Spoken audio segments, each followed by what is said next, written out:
Did you know the woman who came up with Candyland was in a polio ward with children when she did so? This and more women who created Skip-Bo, Qwirkle, and the community of game designers with insider Scott Rogers, game designer himself and former Imagineer at Walt Disney, today on the Hidden Heroines of History podcast. The past isn't silent, it's buried.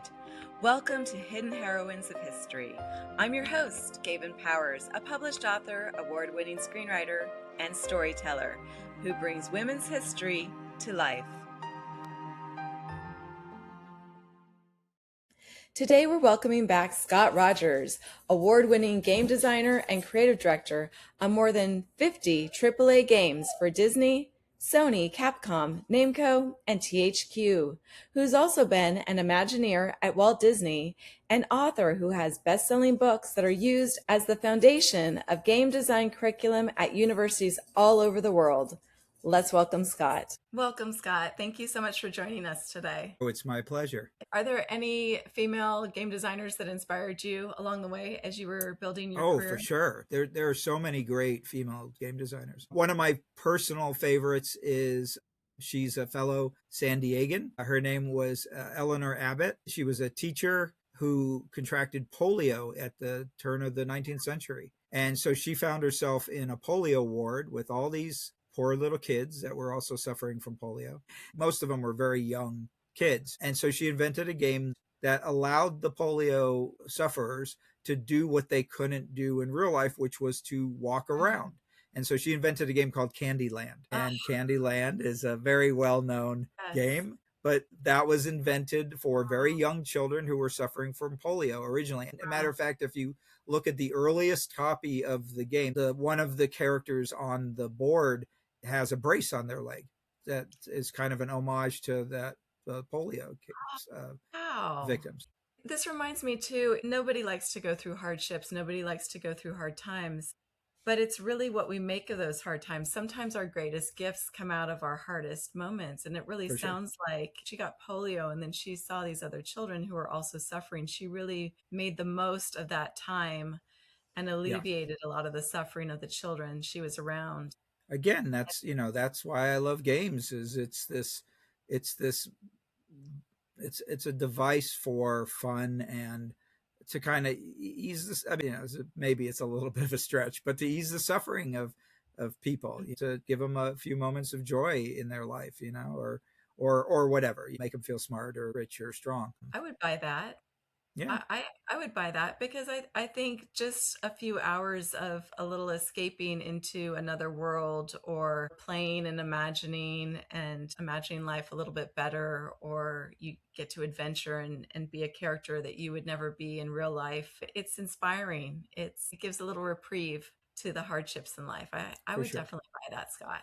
Yeah, we all need that from time to time. There's a couple others designers that I have a lot of respect for, one of which is, I just found this out not too long ago, actually. So are you familiar with the game Skip-Bo? Yes. Yeah, right. So it's a card game similar to Uno, right? But did you know that Skip-Bo was actually named for the woman who invented it? No. Yeah, neither did I. This was completely news to me. Wow. The woman who invented it, her name was Minnie Bowman, but her nickname was Skip. And so Skip-Bo is that she named the game after herself. Cool. That is really But the good news about Skip-Bo is Minnie supposedly, she made it herself, made a company. She was from Texas, so I think there's still a building that has that was her factory for Skip-Bo. But when she sold it to the company that used to make Uno, she sold it for somewhere between $1 and $5 million. Nobody knows the exact amount, but she became a millionaire off of her invention, which good for her, right? Yeah, absolutely. Yeah, so that's a happy ending. Yes. To a board game. And then my other favorite woman designer is actually a friend of mine. Her name is Susan McKinley Ross, and she designed a game called Qwirkle.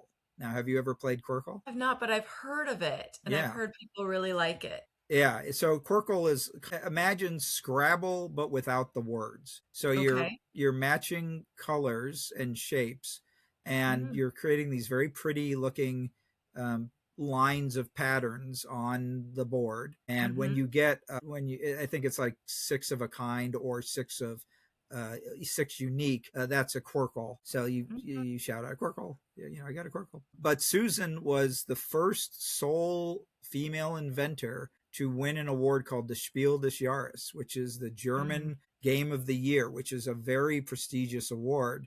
She won that way back in 2011.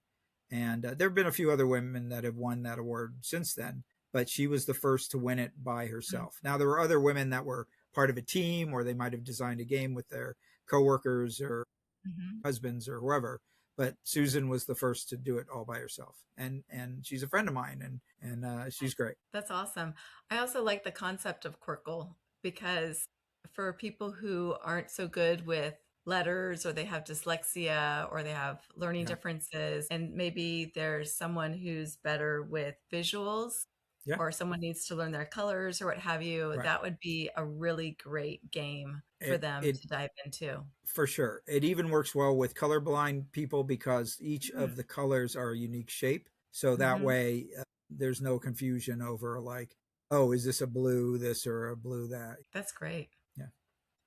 And we're kind of in a period now where, first of all, women game designers are much more common than they used to be, Mm-hmm. which is great. Games, another thing I love about tabletop gaming is you need other people to play with if you want to play tabletop games. So Mm-hmm. there should be no one should be kept from the table. Everybody should be welcome. And it doesn't matter what your gender or your ethnicity. As long as you're not a jerk, you're welcome to play.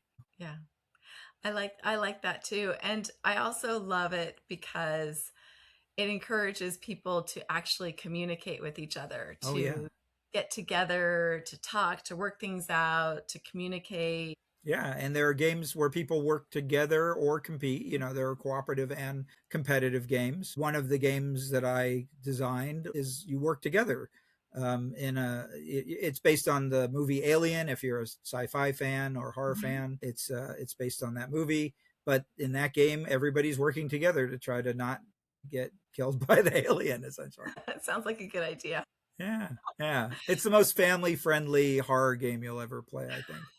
That's fantastic. And Scott, what was the inspiration behind I Do My Own Stunts? Oh gosh. Well, so a friend of mine, a fellow named Dino de Blasio, he had invented a game that he had this idea where you take meeples, and meeples are little pawns that are in the shape of they almost look like gingerbread men or something like that, Mhm. right? They're that kind of very simple form factor. And he came up with a really clever idea, at least I thought so, which was he rolled them down a ramp, and then depending on how they landed, you could do something special with them. Now, it's not Mm. a wholly original idea. There's actually a game called Pass the Pigs that's been around for a long time that also I was, does the same thing.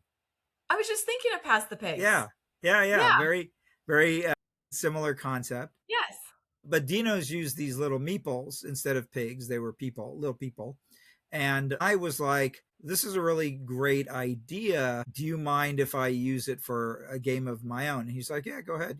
But he was using it for the meeples were going down a slide at a water park. And I'm like, Mm-hmm. well, that's a little weird for me. Like, you don't want to tumble out of a water slide, Mm-hmm. you hurt yourself. So I'm like, well, what could be something that would make more sense if the little meeples were tumbling? And I went, stuntmen, I stunt Mm. people, because I love movies and I've known a few stunt performers over the years, and they're always fascinating. So I wanted to make a game that celebrated that, the unsung hero of the film industry, the stunt performer. And Mm-hmm. so I also found inspiration in another game that used essentially what's called a dice tower, where it's kind of a long shaft and you drop dice into it and they tumble down and then you get the results. Well, I was like, oh, this would work great for meeples as well. So I borrowed that idea from this other game and I reconfigured it to what I wanted to do with it, which was throw little people down it. Mm-hmm. And that's kind of the heart of the game, is you're tossing these little stunt meeples into this dice tower or meeple tower, and they come out in different poses, and then you take those poses and you have like what look like film strips that show images from imaginary movies that I've invented of different genres, so spy movies and cowboy movies and superhero movies and whatnot. And then you Mm-hmm. place the little stunt people into the spots to kind of indicate, oh, they managed to perform that stunt.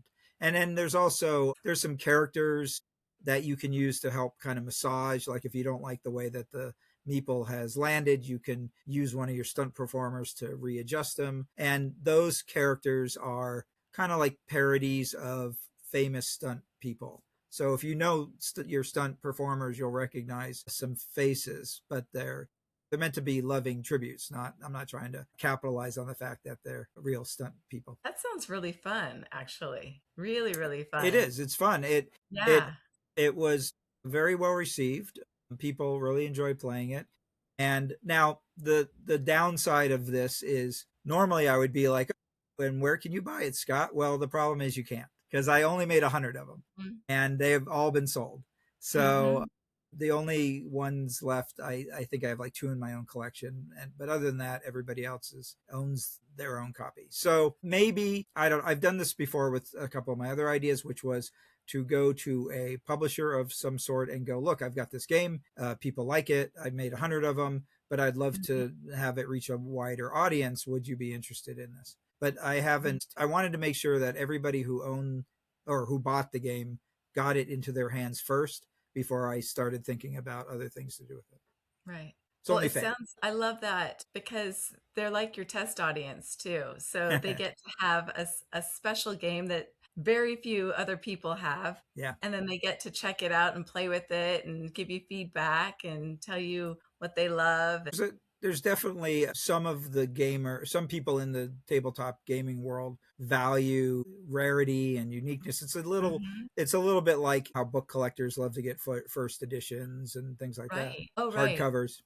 There's definitely a market for that. My son plays D&D and D, and we all love tabletop games and things like that. And everybody loves having a special edition of Yeah. something that nobody else has and we get to play this and oh yeah, that's Well, I love there's 98 people who can say I have a game that nobody else has, and I think that right. that's part of the fun is Yeah. having that unique thing in your collection. I would definitely agree. And something that you've created as well, because you've created so many games and then having this one special game, I think that will be a collector's item. So that's Yeah, pretty cool.